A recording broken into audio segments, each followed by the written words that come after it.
Bismillahirrahmanirrahim. Assalamualaikum warahmatullahi wabarakatuh.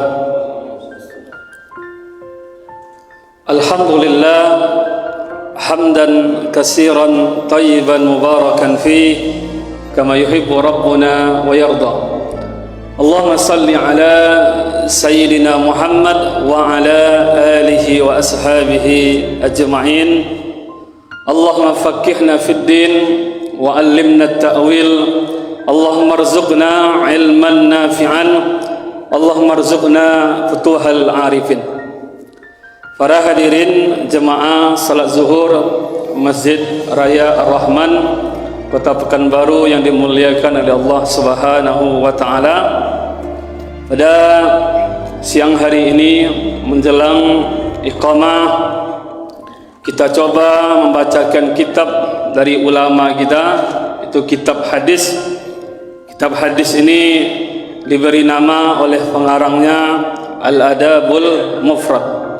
Al-Adabul Mufrad karya Imam Al-Bukhari rahimahullahu ta'ala.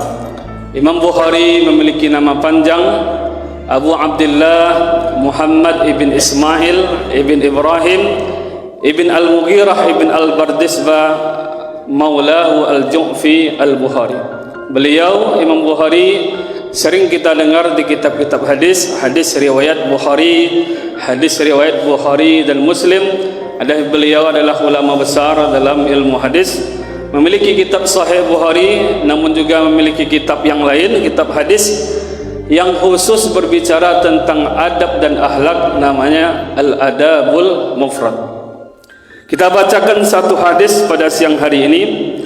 Hadis ini bersumber dari seorang sahabat yang bernama An Abi Darda, dari sahabat bernama Abu Darda.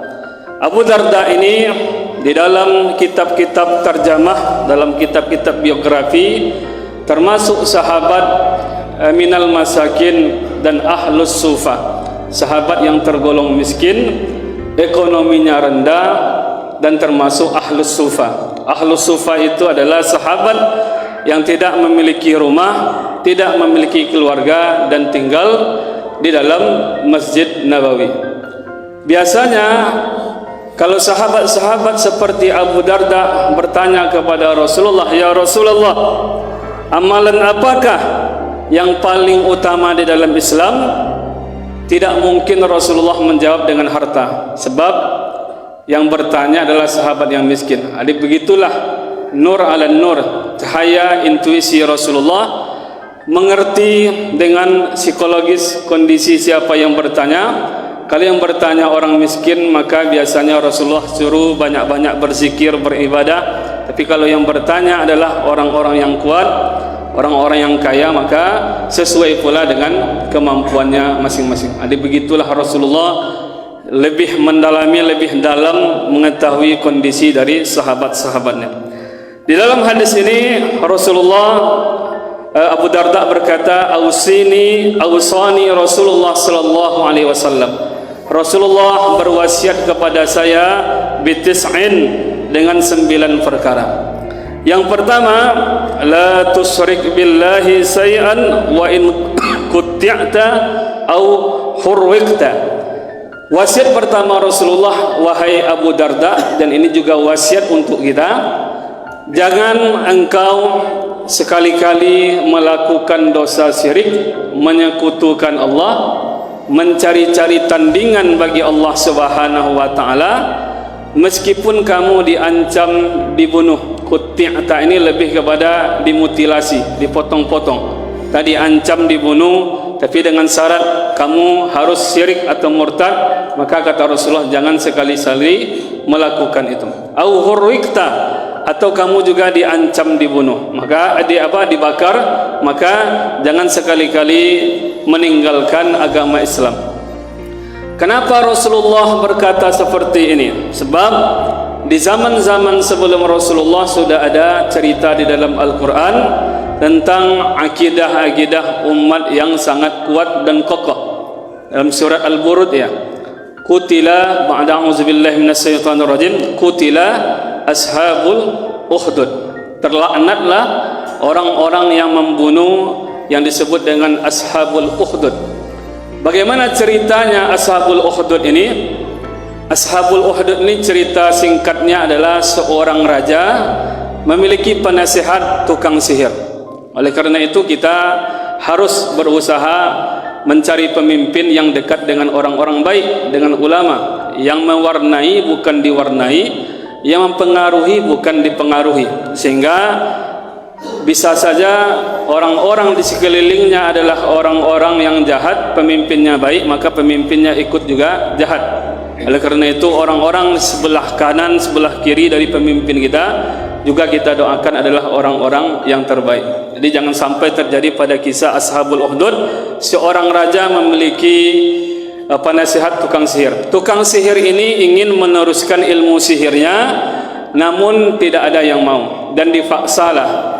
Datanglah seorang pemuda yang dipaksa untuk meneruskan ilmu sihir ini. Ketika dia berjalan ke rumah tukang sihir, dia melihat ada banyak. Di hari yang kedua, ada hewan besar yang menghalangi jalan sehingga pejalan tidak bisa melewati jalan tersebut. Maka pemuda itu mengambil batu sambil membacakan, "Ya Allah, kalau batu ini saya lemparkan hewan yang besar itu mati, maka pendeta itu yang benar. Tapi kalau saya lempar hewan yang besar ini, hewan tersebut tidak mati, maka tukang sihir itu yang benar." Maka dia lempar hewan yang besar tersebut dan ternyata mati. Maka makin kuatlah keimanan dari pemuda-pemuda tadi.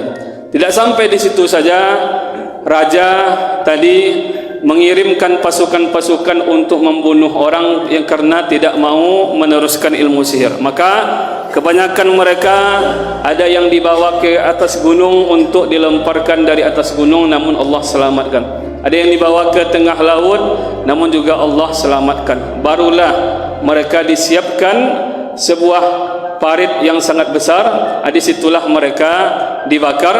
Dalam riwayat disampaikan ada seorang ibu yang masih menggendong anaknya, ini masih merah. Menurut pelajaran kita, sains kita, tidak mungkin bayi ini bisa berbicara. Namun ketika itu bayi itu dengan izin Allah berbicara, "Ya ummatah, wahai ibunda, jangan ragu-ragu, lompatlah, fa innaki alal haq, engkau dalam kebenaran." Jadi mereka lompat ke dalam parit yang sudah disediakan api yang menyala-nyala, bukti keteguhan iman dan akidah mereka. Sebelumnya pendeta itu digergaji di tengah-tengah ini. Kalau kita melihat hukum pancung di Saudi itu kan cepat, tapi kalau digergaji kan itu sangat menyakitkan. Begitulah cerita Ashabul Ukhdud.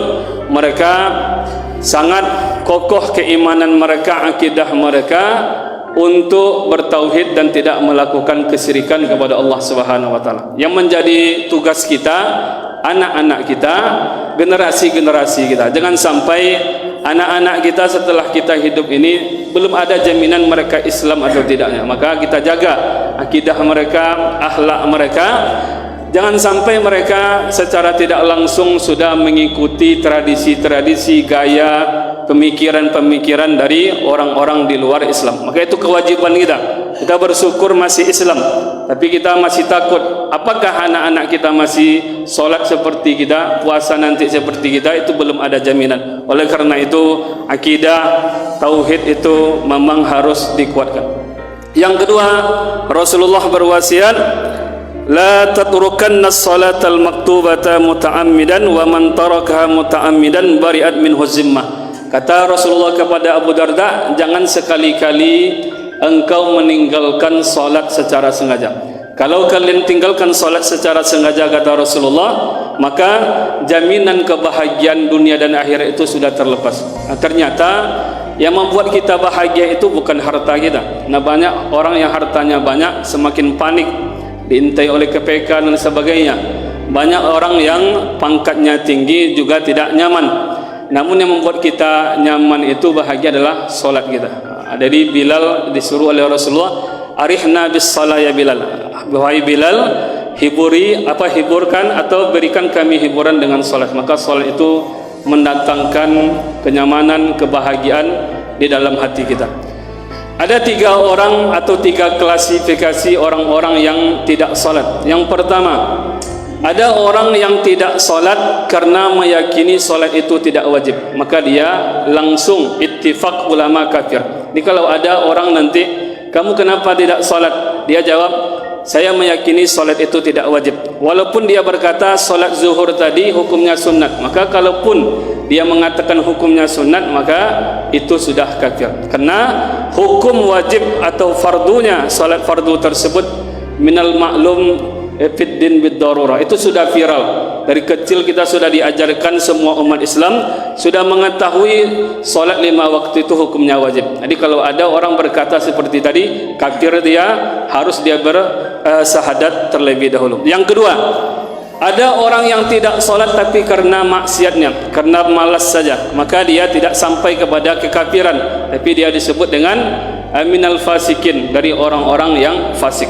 Jadi orang-orang fasik adalah orang-orang yang al-musir bis sawair, yang biasa melakukan dosa-dosa kecil, dan al-murtaqibul kabair, dan pernah melakukan dosa-dosa besar. Orang-orang fasik tidak bisa menjadi muazzin, menjadi imam, tidak boleh menjadi saksi nikah dan lain sebagainya. Banyak implikasi dari orang-orang fasik ini. Jadi kalau ingin menjadi wali nikah, saksi nikah, jadilah orang adil terlebih dahulu. Jadi jangan menjadi orang fasik, berubahlah. Yang ketiga, ada orang yang tidak solat memang karena uzur. Dia sudah capek-capek bekerja dari pagi sampai sore jam 5. Tiba-tiba jam setengah 6 dia tertidur, baru bangunnya jam 8. Maka ini uzur. Atau ada orang yang sakit, dia tidak bisa solat, maka ini juga uzur. Dokter-dokter yang operasi yang tidak bisa meninggalkan pasiennya boleh menjamak solat, tidak boleh mengqasar solat. Allah fikrimde, Allah aklımda, Allah aşkımda, Allah aslımda, Allah kanımda, Allah hasbi Rabbi Cellallah, ma fi kalbi gayrullah, Nur Muhammed sallallahu la ilahe